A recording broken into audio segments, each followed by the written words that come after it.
If you're struggling with getting lean, it's because you're still acting like these beta cucks. These are the kind of guys that have absolutely no discipline. They still go get their mommy to go buy them some junk food because, oh, if it fits your macros, it's okay. I can eat whatever I want.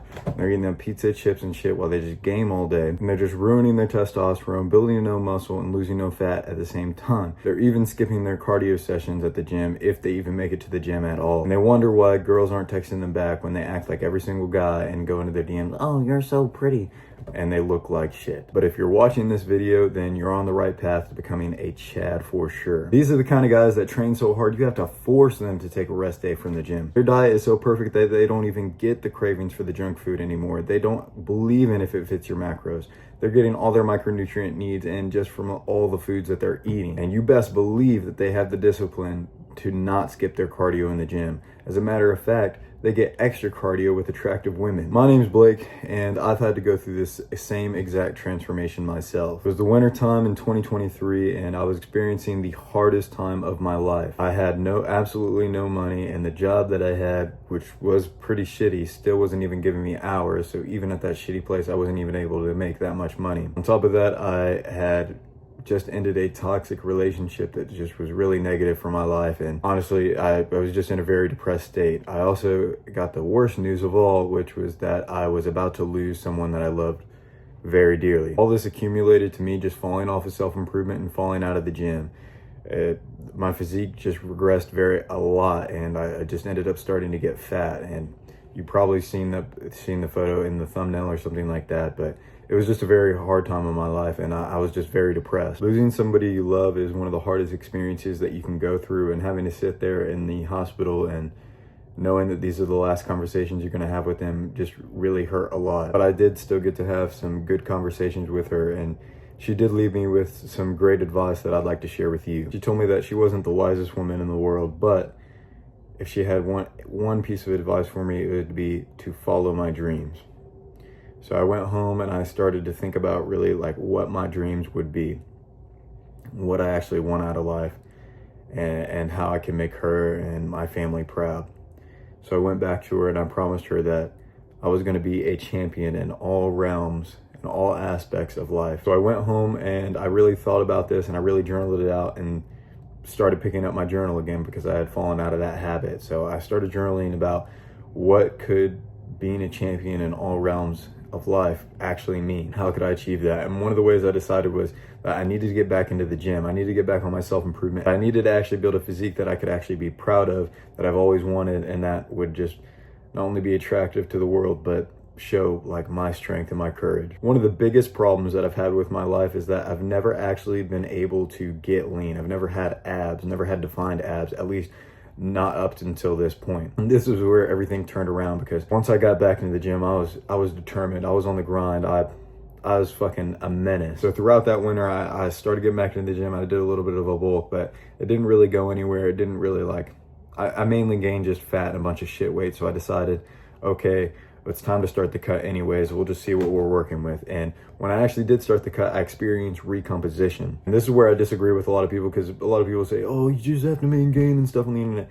It's a bunch of bullshit. Like, all that stuff is stupid. Maintaining does not work. You only build muscle and lose fat at the same time when you're a beginner or you're coming back into the gym, and that's when you'll experience what is called recomposition. And that's exactly what happened to me. And it's only because I implemented the right steps instead of just doing that, if it fits your macros, blah, blah, blah. First thing you have to do is you actually have to do cardio. You have to get off your lazy ass and go do something with your life. Go actually do some sort of activity, because you can't keep taking away from your calories. If you keep just depleting your calories, you're starting at like, let's say 2,500, and you go all the way down to 1,500. Now you're getting in way less micronutrients, way less obviously calories and everything, and your body's going to be starving. Fat is easier for your body to keep than muscle is, and you're not giving it a reason to keep the muscle, so it's just going to burn that instead of the fat, because fat is just stored energy. And if your lazy ass is just taking away from your calories, it has no reason to burn the extra energy. It just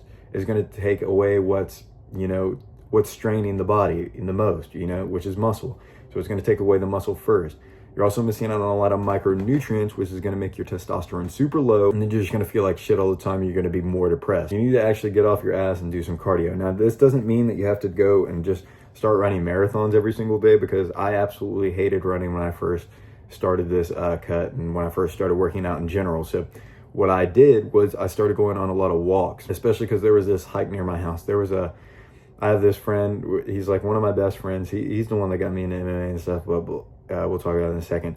When we first both started getting into self-improvement, we went and started going to this hike near my house every single day, and it was awesome. And it just got like almost 10,000 steps. I think it was like 8,000, but I got 8,000 steps as a whole. And that just got me so much closer to my 10,000 goal. It made hitting 10,000 easy, because I would go almost every day that I could. And then I would also go little 10-minute walks after each meal that I had, because that's actually really good for digestion as well. Bonus tip. Walking and getting around like 10,000 steps per day is just going to be OP for just melting the fat away, absolutely. And it just made it really easy to do the cardio, because it's just a simple walk. I'm going outside, I'm getting sunlight, vitamin D and stuff, so my testosterone's up and all that. And I'm getting some exercise and actually giving my body a reason to burn the fat instead. And the same friend that I talking about that we went on the hikes and stuff, eventually wanted to try something new, and we both started getting into fighting and started looking around. And he's the one that pushed me to get into MMA, which is now like a sport that I absolutely love. Like, I can't imagine missing a session for any reason, except like, there are gonna be a few like real reasons to miss it, but not just for like something stupid like, oh, to go party or something like that. I would never miss MMA for basically anything. It's one of the funnest things that I've done, and it made cardio fun for me. That's the most important thing, is finding a way to do cardio in a fun way for yourself. So if there's like some sort of sport or something that you really enjoy that incorporates cardio, like basketball or swimming or something like that, or for me it's MMA and jiu-jitsu, then you need to go do that more often and train like you're like a competitive athlete in it, because that's going to make the cardio that so easy for you, because you don't even really have to try. Like, you already want to go do it, and that's what you need.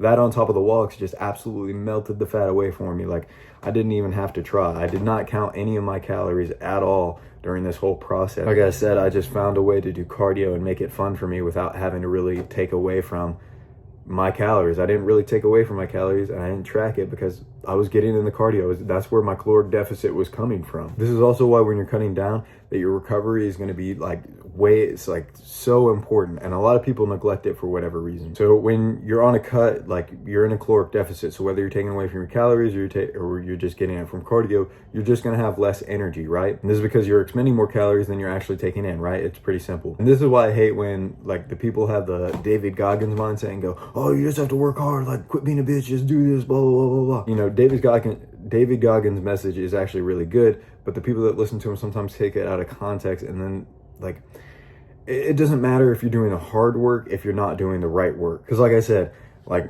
my case, for example, you can be going to the gym all you want, but if you're just taking away from your calories and not doing any cardio, then you're just gonna get anywhere. Because I was working hard, I was doing as much as I could, but I didn't really do any cardio at that point, and that's the reason that I just still had a shitty physique. I was just taking away from my calories. It was a lot of work to like weigh out all your food, count, like put it on the scale, like count your calories, figure out how many calories you actually need to be eating, figure out how many calories you're going to take away, blah blah blah. It was a lot of work, but it got me nowhere because I still wasn't doing the right thing. So it was hard work, but it wasn't the right work. So you need to be like, yes, work hard, but you need to figure out what the right work actually is. And sleep is going to be a big proponent in this, because if you're not sleeping properly, you're not regulating your hormones properly, which means you're going to have low T, and you're going to have low drive to do anything, low motivation, which is going to cause you to not work as hard in the gym, especially on this cut, because like I said, you're going to have less energy in the first place.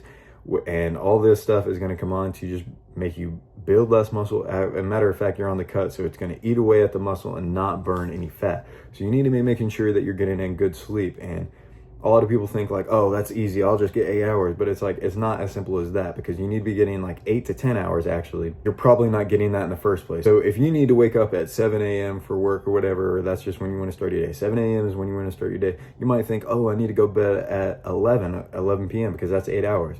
Wrong. You actually take around like 1 to 2 hours to actually fall into what is actual sleep, what is like REM sleep.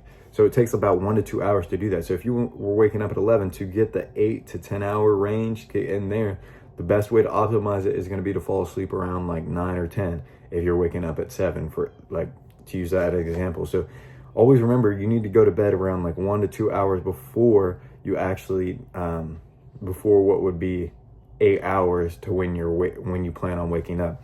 That's going to be the way to optimize it the best. And once I started doing that too, is like I felt amazing on my cut still. I didn't really feel like too depleted, which is also where your diet is going to come into play. You need to be having a very, very good diet. Like be eating, don't be like those ones where oh, if it fits your macros, I can still have this pizza, blah, blah, blah. I hate that shit. You need to be having like a animal-based diet. An animal-based diet is going to be really good. Don't have the carnivore diet either, because I see people talking like that. Oh, just eat more red meat, blah, blah, blah. All you need is red meat, raw milk, egg. Yes, you need to be eating way more red meat than you probably are and stuff like that. But if you're not having a variety of foods like salmon and stuff and incorporating that and having some carbs, like a little bit of rice, some potatoes sometimes and all that, and like fruit, a little bit of vegetables like spinach and carrots, all that. If you're not having a variety of whole foods, you are not going to be hitting your micronutrient needs.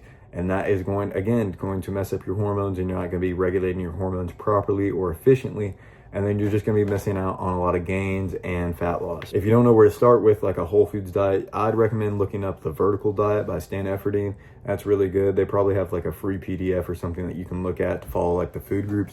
That is the diet that I followed when I just started absolutely getting shredded. I know this might sound like a lot and make you think like, oh, this is gonna be impossible for me. Like I'm not one of those guys that can get lean or whatever. And trust me, I used to be the same way, but you just need to trust in the process. I'm not gonna lie to you, it's gonna take a while and it's gonna be hard, but you can do this. You can do this as long as you implement some of the steps that we talked about in the video, like getting the cardio in, the right kind of cardio, and fixing your diet and sleep and recovery and all that. You're going to be able to melt this fat away as long as you're training hard and everything. Just start out slow. Like if you're just getting into it, start out slow. You don't need to be running a marathon instantly. Like we're not going to tell the guy that's just starting out in the gym, like, oh, you need to go bench 225. Like you don't have those expectations for yourself. So you need to understand like it's going to be the same with fat loss. If you're just starting out, you can just like maybe go for a walk after your meal, and it doesn't even have to be 10 minutes yet. Maybe it can just be like 2 minutes. Like something is better than nothing when you're first starting out. So just get started with something today. After you eat today, just go for a walk. But if you want to know the exact workout routine that I did and the exact meals that I ate in order to get in this shape, then you can check out my Looks Maxing course in the description below. No pressure, but read about it if you want to. With that being said, remember, be better than you were yesterday.